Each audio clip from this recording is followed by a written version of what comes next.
عامر صاحب 3 دن ہو گئے ہیں, آج تیسرا دن ہونے والا ہے, ابھی تک اسحاق ڈار صاحب کے انٹرویو کی بہت زیادہ گونج ہے. ایسی کیا خاص بات ہے جو ابھی تک ہم اس کے اوپر ڈسکشن کر رہے ہیں؟ ڈسکشن اس کے کافی سارے پہلو ہیں. سب سے بڑا تو یہ ہے کیونکہ یہ ایک اپوزیشن کا ٹیمپو چل رہا ہے اور ایک کیمپین چل رہی ہے. پوری ملتان کا جلسہ جو تھا وہ بڑا ان کا مناسب ہو گیا تھا. تو اس کے بعد سے یہ انگریزی میں جیسے کہتے ہیں نا ڈیمپنر, اس نے ذرا ڈیمپن کی اس اسپرٹ کو کہ ایک دم سے یہاں آج کل یہی ہو رہا ہے کہ پلڑا ادھر چلا جاتا ہے ادھر چلا جاتا ہے. کوئی یہ یہاں پہ ماضی میں جس طرح بڑی بلیک اینڈ وائٹ ہوتا تھا, سفید یا کالا, کہ یہ حق پہ ہوتے ہیں, یہ باطل کے ساتھ ہیں. ابھی بڑی لائنز بلرڈ ہیں, یا نہ پتہ چل رہا ہے کہ یزید کے ساتھی کون ہے, اور نہ ہی حسین کا جنہوں نے علم پکڑا ہوا ہے ان کے کریڈینشلز بھی بڑے ڈاؤٹ فل ہوتے ہیں. تو وہ اس لیے مکسڈ ہے. سو روز کے روز ہمارے ایسے لوگ بیٹھ کے فیصلہ کر رہے ہوتے ہیں آج کی پکائیے, آج کون جیتا. تو ایک تو اس کی یہ فیکٹر ہے. دوسرا یاد رہے کہ برطانیہ میں اس وقت پوری گورنمنٹ کی اب یہ کوشش ہے کہ نواز شریف صاحب جو انہوں نے بھجوا تو دیا, پہلے گورنمنٹ نے ہی بھجوایا, ابھی وہ گلے میں ہڈی آ گئی ہے کہ وہ باہر بیٹھے ہوئے ہیں, اور مریم بی بی کیونکہ بیل پہ بھی ہیں, ساتھ میں خاتون ہے, تو ان کو دوبارہ ہاتھ ڈالنا وہ بڑا مشکل کام بھی ہو جاتا ہے. تو اور وہ جو تقریریں کر رہی ہیں سمجھ نہیں آ رہا کرنا کیا. تو سارا زور لگ رہا تھا کہ ان کو اسحاق ڈار کو, نواز شریف کو خاص طور پہ واپس کیسے لایا جائے.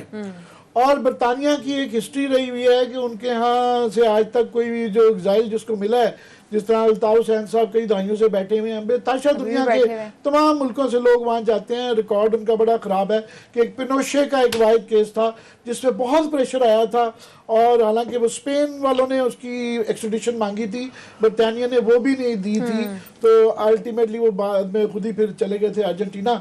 تو یہ کہہ رہے کلیم یہ کر رہے ہیں شہزاد اکبر ٹائپ کہ جی ہم لے آئیں گے. پھر پرائم منسٹر نے کہہ دیا کہ جی میں خود پرائم منسٹر جانسن سے بات کروں گا کہ یہ ان کو بھجوائیں وہاں پہ.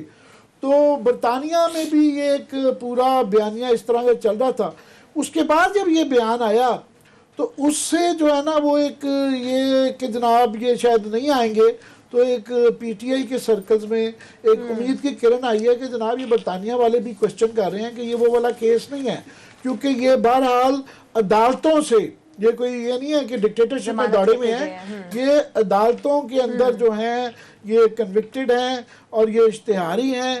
تو ایک ڈیفرنٹ کیس ہے, اور اس کا انٹرنیشنل, اور وہ بھی بی بی سی, ہمارے ہاں بی بی سی ویسے بڑی میٹر کرتی ہے, تو بی بی سی میں جب اس طرح کا ہارڈ ہیٹنگ انٹرویو آتا ہے تو اس سے لگتا یہ ہے کہ جناب یہ ہو سکتا ہے انگلینڈ والے ان کا کیس خراب ہو جائے نواز شریف وغیرہ کا وہاں پہ, تو پولیٹیکل ایگزائل ان کو جو یہ لینے کی کوشش اگر کریں گے. ڈار صاحب کا تو سنا جا رہا ہے, گورنمنٹ کہہ رہی ہے کہ انہوں نے اپلائی کیا ہے, تو نواز شریف صاحب کا بھی رہنا شاید وہاں پہ اتنا آسان نہیں ہوگا. اس انٹرویو کے بعد یہ لوگوں کو یہ امید ہو گئی ہے, پتہ نہیں ہوتا ہے نہیں ہوتا وہ ہے. دوسرا اس کی ایک کامیڈی پارٹ ہے اور ایک ٹریجڈی پارٹ ہے. یہ جو اسحاق ڈار صاحب کا انٹرویو ہے نا, کامیڈی پارٹ تو یہ ہے کہ وہ ایک بڑا انٹرویو بزغہ خیز ہے. جس طریقے سے اسحاق ڈار صاحب کے اتنے طاقتور آدمی, اب دیکھیں نا 20-30 سال سے ورچوئل پرائم منسٹر, اور بالکل ناک پہ مکھی نہیں بیٹھنے دیتے تھے, غرور کا ایک منبع تھے, اور جس طریقے سے ان کا قیمہ بنایا نا اسٹیفن سیکر صاحب نے, وہ سکیلپل سے نہیں کیا, انہوں نے بچر کی طرح جو ہے نا وہ تھوڑا مارا, ٹک ٹک ٹک ٹک کر کے نا آوازیں آئی ہیں, اور جس طرح وہ ان کو سمجھ نہیں آ رہی اور وہ گھبرائے ہوئے ہیں. تو وہ ایک کامیڈی ہے, اس کے اندر ایک کامیڈی ہے. اس انٹرویو کو جتنی دفعہ دیکھیں آپ کو ہنسی آ جاتی ہے. اور وہ یہ بھی ہے کہ یہاں پہ ساتھ میں ان کے جو بیانات اب آ رہے ہیں, اب جو ہے نا پھر یہاں پہ باقاعدہ ہمارے میڈیا میں لڑائی ہو گئی ہے کہ ایک پورا طبقہ جو آؤٹ آف دا وے جا کے ان کو بچانے کی کوشش کر رہا ہے, ایک طبقہ ہے جو کہ اس کے ظاہر ہے ان کے اگینسٹ ہے. تو وہ ایک بیچ میں اسحاق ڈار صاحب آ گئے ہیں, تو ساتھ میں وہ جو بیان اب ان کے یہ دوسرے انٹرویو میں جو ایک سوشل میڈیا پہ چل رہا ہے کہ یہ جو آپ نے ابتدائیے میں کہا کہ وہ کہہ رہے ہیں کہ یہ مجھ سے سوال کچھ اور طے کیے ہوئے تھے. ابھی کامیڈی آ رہا کہ ان کو عادت پاکستان کے انٹرویوز کی پڑی ہوئی ہے کہ اکثر ہمیشہ نواز شریف فیملی اور یہ نون لیگ کے تو مشہور ہے نا سوال طے کیے جاتے ہیں, جب طے سے ذرا ایجنڈے سے ذرا ہٹ جائے. وہ طلعت حسین کا مجھے یاد ہے کہ وہ انٹرویو کر رہے تھے تو انہوں نے کیا نام ہے ان کا احسن اقبال صاحب نے بیچ میں ٹوک دیا تھا کہ یہ کیا پوچھ رہے ہیں, یہ کوئی پوچھنے والی بات تو نہیں ہے. تو ان کے ہمیشہ نواز شریف صاحب کو چٹوں پہ رکھا گیا, اور انٹرویو انہوں نے پچھلے 30-35 سال میں بھی کبھی ہمارے جیسے کسی بندے کو کبھی انٹرویو نہیں دیا انہوں نے. یہ نہیں میں کہتا کہ سارے ان کے انٹرویوز نہیں ہوئے, کچھ درمیانے سے ہوئے ہیں, مگر اس طرح کا یہ ہارڈ ٹاک والا انٹرویو انہوں نے کبھی دیا ہی نہیں ہے, وہ قریب بھی نہیں گئے کبھی.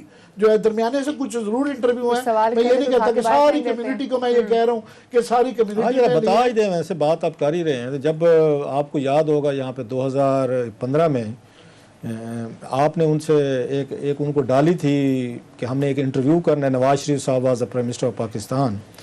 آپ کو یاد آ گیا سر؟ ہاں نہیں وہ ذرا بتا دیں, قوم کو کچھ نہیں ہوتا, بتا دیں انہوں نے کیا پھر شرائط کیا کیا رکھی گئی تھے کہ کیسے انٹرویو ہوگا, ذرا بتا دیں. عامر صاحب میں بتا دیتا ہوں, آپ ذرا شرمائے نہیں, بتا دیں. میں بتا دیتا ہوں کہ میرا درمیان میں تھوڑا سا مریم بی بی کا تو واٹس ایپ کا بڑا گروپ ہے, ایک دفعہ مجھے بھی انہوں نے جو ہے نا ڈی ایم شی ایم کیا کہ hello how are you, so your program type ہے. تو میرا کوئی ذاتی ان سے کبھی کوئی وہ نہیں ہے, میں نے بھی ڈائریکٹ رسپونڈ کیا. اس دوران میں ہم نے ٹیلی ویژن چینل ایک جوائن کیا, 92 جوائن کیا, میں بتا دیتا ہوں. تو ان کا نیا چینل وہ آ رہا تھا, ان کی انوگریشن تھی.